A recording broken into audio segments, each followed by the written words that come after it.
प्रधानमंत्री नरेंद्र मोदी आज राजस्थान के मानगढ़ धाम में थे, जहां उन्होंने मानगढ़ धाम को राष्ट्रीय स्मारक घोषित कर दिया। अब आप सोचेंगे कि इसमें क्या खास है। खास है, बहुत खास है, क्योंकि मानगढ़ की महान गाथा को राष्ट्र तक पहुंचाकर मोदी ने एक बार फिर अपनी उस शपथ को पूरा किया जिसकी मंजिल है भारतवर्ष का संपूर्ण सत्य। मोदी एक एक कर हर उस गाथा, हर उस महापुरुष का परिचय हर भारतवासी से करा रहे हैं जिनकी गाथाओं को इतिहास की किताबों में एक कोने में समेट दिया गया था और एजेंडा आधारित इतिहास देश की कई पीढ़ियों को पढ़ाया जाता रहा।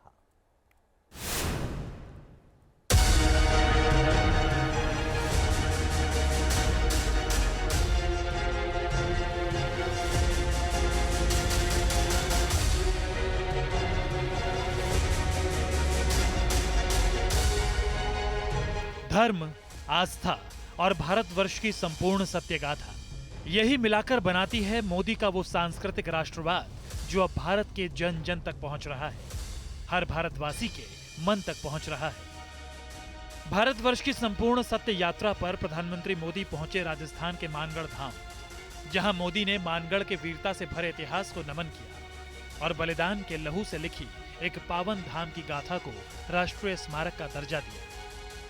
आजादी के अमृत महोत्सव में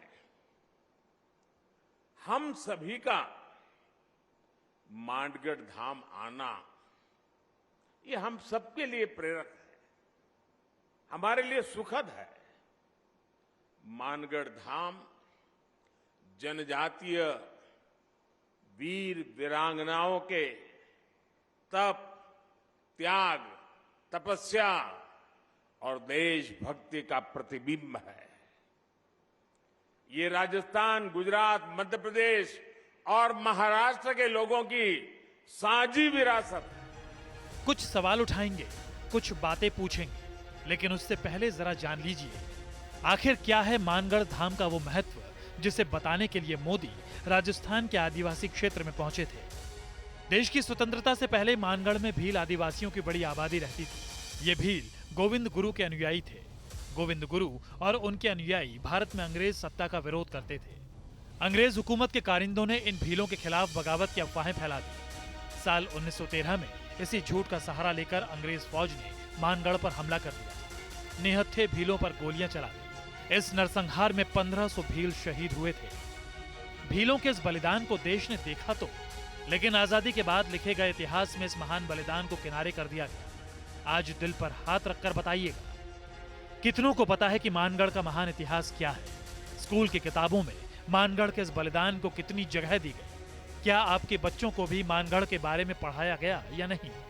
इसी वजह से मोदी अथक प्रयास कर रहे हैं कि भारत के गौरवशाली और बलिदानी इतिहास को राष्ट्र के मन तक दोबारा पहुंचाया जाए। भारतवर्ष के इन महापुरुषों की गाथा को जन जन समझे और जाने। क्यों लिखा हुआ इतिहास और इतिहास में जो कुछ हुआ उसमें अपने हितों के चलते कई सरकारों ने बहुत कुछ बदल दिया और देशवासियों को मानो अपने सच्चे इतिहास से वंचित कर दिया। सबसे पहले तो जो मौजूदा सरकार है उसने एक बड़ा काम यह किया है कि जो अननोन हमारे जो पर्सन थे, नायक थे, उनको उभारने का काम किया है। हम लोग इतिहास के विद्यार्थी हैं और लंबे समय से पढ़ाते रहे हैं। हमें ये समस्या हमेशा बनी रही है कि टेक्स्ट बुक में पढ़ाते टाइम बच्चे हमेशा पूछते हैं कि सर यही नाम क्यों आते हैं, बाकी नायकों के नाम क्यों नहीं आते हैं। अब हमें लगता है कि ये समय आ गया है और सरकार इन प्रतीकों के माध्यम से स्थापित करने का भी प्रयास कर रही है कि केवल वही नायक जो हम किताबों में अब तक पढ़ते आए हैं वही नहीं है, इसके अलावा भी बहुत से ऐसे नायक हैं जिन्होंने भारत को बनाने में अपना योगदान दिया।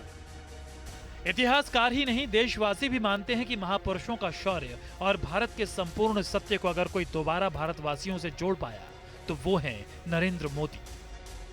और हमारे कितने संत गुरु जिनको हम भूल चुके हैं, जिन्हें हम विस्मृत कर चुके हैं, उन सबको उजागर करके उनके बारे में अच्छी जानकारी विस्तारपूर्वक देने में मोदी जी का इसके लिए बहुत बहुत धन्यवाद। महापुरुषों ने जिस देश के लिए इतनी अपनी बलिदान दिए, जान गंवाई है, उनके बारे में अब वो सोच रहे हैं, उनके लिए भवन बना रहे हैं और उनका नाम लोगों को पता चल रहा है। और हम चाहते हैं कि ये चीज़ सब बच्चों को भी आजकल बताई जाए, उनके बुक्स में ये चीज़ होनी चाहिए। पीएम मोदी जी जो करते हैं सो बहुत अच्छा करते हैं, बट जो अभी आगे जनरेशन के लिए जो कर रहे हैं, जो अभी जो पहले लोग नहीं जानते थे, जो अभी जान रहे हैं, उनके लिए बहुत अच्छा है आगे जाके। किसी भी राष्ट्र के विकास का अहम पहलू है उस राष्ट्र की विरासत, चाहे वो इतिहास हो या फिर संस्कृति। जो देशवासी इनसे जुड़ा रहता है वही राष्ट्र के विकास में सहभागी बन सकता है। और जिस भारतवर्ष की इतनी समृद्ध संस्कृति हो, उसको छिपाने या दबाने की कोशिशों के सामने खड़ा होना ही सच्चे भारतवासी की पहचान है। वर्तमान समय में भारतीय प्रधानमंत्री श्री नरेंद्र मोदी जी ने वास्तव में हमारे युवा पीढ़ी को, जो स्वतंत्रता के बाद एक ऐसी इतिहास लिखी गई थी जिसमें हमारे महापुरुषों के, जो हमारे सांस्कृतिक महापुरुष हैं, राष्ट्रवादी महापुरुष हैं, उनको गौण किया गया था। इनको पुनः प्रतिष्ठित करके भारतीय सांस्कृतिक राष्ट्रवाद को आगे बढ़ाया है। मोदी जी का ये निश्चित रूप से ये सोच बहुत ही सराहनीय है कि गुलामी की मानसिकता से हमें हटना होगा। जिस प्रकार से पीछे कम्युनिस्ट और माओवादी विचारधाराओं को आगे बढ़ाया गया पीछे, और एक जो सनातन से अगर जुड़ा रहा, हिंदू विचार से जुड़ा रहा, या देश के लिए जिन्होंने निश्चल होकर के सबके लिए काम किया, उसको अनदेखा किया गया, तो ये बड़ा दुर्भाग्यपूर्ण है। इस सरकार में कम से कम उन तमाम ऐसे महापुरुषों को सम्मान देने का ये सरकार काम कर रही है। मोदी शपथ उठा चुके हैं, अपने कर्तव्य पथ पर अग्रसर हैं और मोदी तब तक नहीं रुकेंगे जब तक भारतवर्ष का संपूर्ण सत्य भारत के जन जन के मन तक स्थापित नहीं हो जाता। Team news nation.